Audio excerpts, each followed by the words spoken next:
WJR.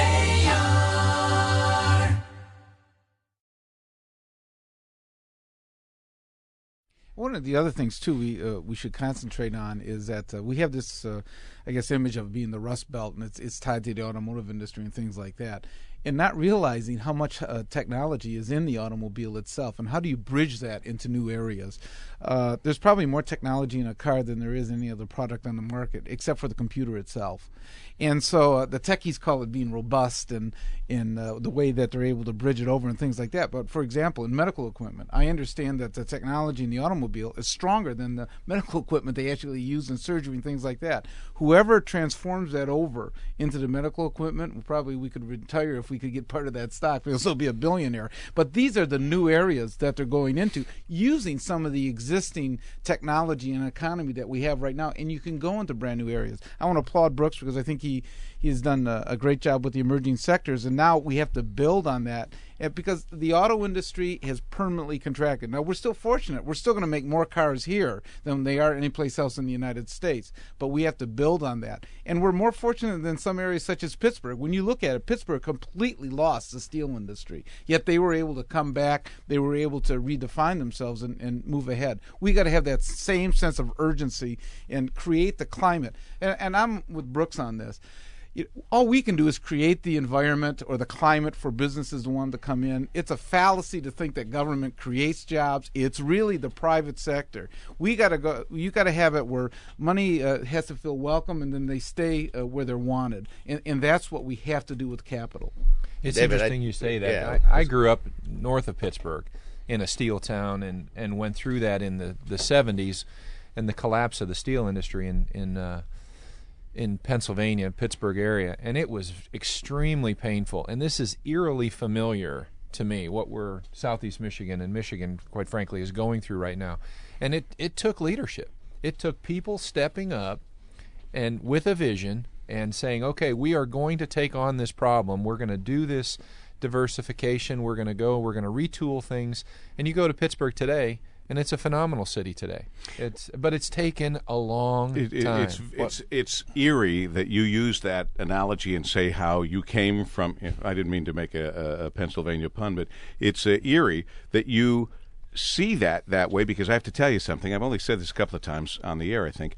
3-4 years ago, I'm emceeing like an SAE thing, and I'm backstage before going on, and there's Rick Wagner. And two things. I said to Rick, now would be a good time for you to tell everybody the sky is not falling. And he said, I can't say that yet.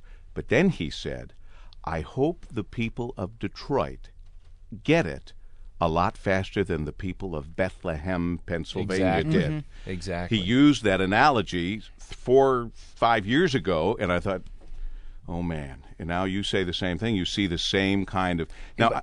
This is not just Pittsburgh. You had in the Carolinas the textile industry, in Right. Texas you had the oil, in Seattle you had aerospace, and so a lot of regions of the country have gone through what we're going through, and every one of those communities and regions I just mentioned have come back strong. I'm confident we're going to come back strong, and I'm pinning my hopes on the fact that we come back not just automotive, we come back as strong Exactly. in so many areas that will give us that diversification we need for. Well, that's hence your brilliance in emerging sectors years ago, because we do need to do something else. It doesn't mean we're turning our back on automotive at all. We will nurture them as we should, but we have to bring in other people. And Bob, you're right.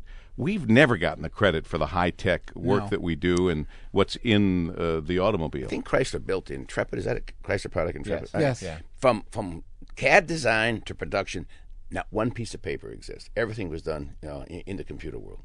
And now, if that isn't high tech, I mean, I don't know what is. And so you're right, Bob. In the automotive design, in the actual production, I've been through some plants. I'm sure we all have.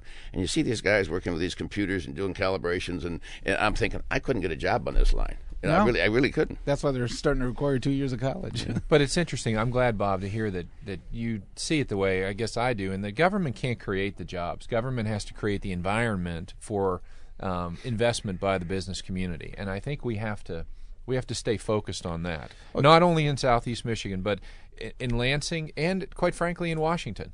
You're right. In fact, Brooks and I traveled to Dubai together, and what really opened my eyes is when you see them.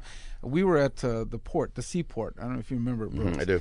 And they tell us that they go in there, and what they do is that as soon as you walk in, if you're a company, you want to do business there, they build you a warehouse. They set it up. 30 days, you're ready to go. It's not them creating the jobs. What they're saying is, we're going to set it up for you. You come in, we're ready to go in 30 days. We could take a lot of lessons in this country, in this area, about how they operate. At Dubai, no taxes, free health care, free education, 100% employment. We could learn a lot from these people. Yeah, but how do you do that, Brooks? Well, how many oil fields do you have to have on your how backyard? many oil wells can we dig up in Orient Township? I don't know. They got one in Livonia now. And Pablo Island. Maybe it could be an untapped oil field. There's lots that has to be done, and the idea that we need to do it together, I think, is pretty clear. Everybody has been thinking regionally, but being protective of their region as well they should be. Which brings us in the final minutes of our program to Cobo, because it's been bounced around so much, and there have been so many different plans and so many different ideas. Let me ask you first, Bob, where you think we are with Cobo, and then I'll just check the temperature of everyone else in the room. I can honestly say that I believe that this is going to eventually be done. Because, number one, it's way too important. It's beyond the careers of Brooks, myself, the mayor, the governor, and Mr. Crotchman in Macomb County. Because we're talking about 16,000 jobs. We're talking about $500 million in economic activity that it creates every year. And we don't want to die by a thousand nicks. When Porsche... they said they pulled out, and there was an article, I think, about a week and a half ago, 2 weeks ago, when they were interviewed at the Chicago Auto Show. And they said, yeah, our higher-end customers may be in Chicago, that kind of thing they were talking. But the bottom line was, when they were talking about it, they said the docking system, the logistics, and things like that were a big difficulty for them. And would they come back to Detroit? Yeah, they would consider it if those things were fixed as well. So I think there's a framework that's there to do it. And I know that, Brooks is concerned about cost issues and stuff, as he should be. But at the same time, this is a regional asset that's going to benefit everybody in the region.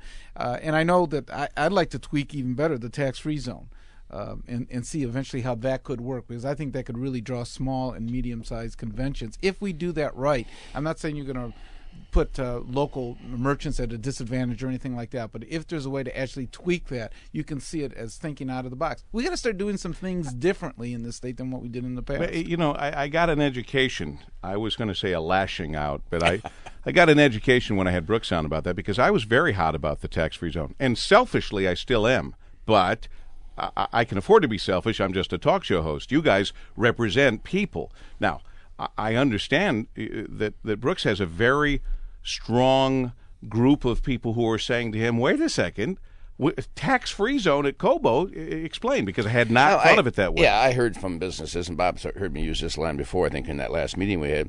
I tell you who it was. I don't think it was a confidential communication. I got it from Gordy Hartunian, who's the owner of ABC Warehouse, and he told me he has, 11 stores in Oakland County, 400 employees, and he pays the tax. He said, Brooks, you're going to open up a free zone to compete with me, and I'm a taxpayer. I'm at a disadvantage. And I heard from other business people, too.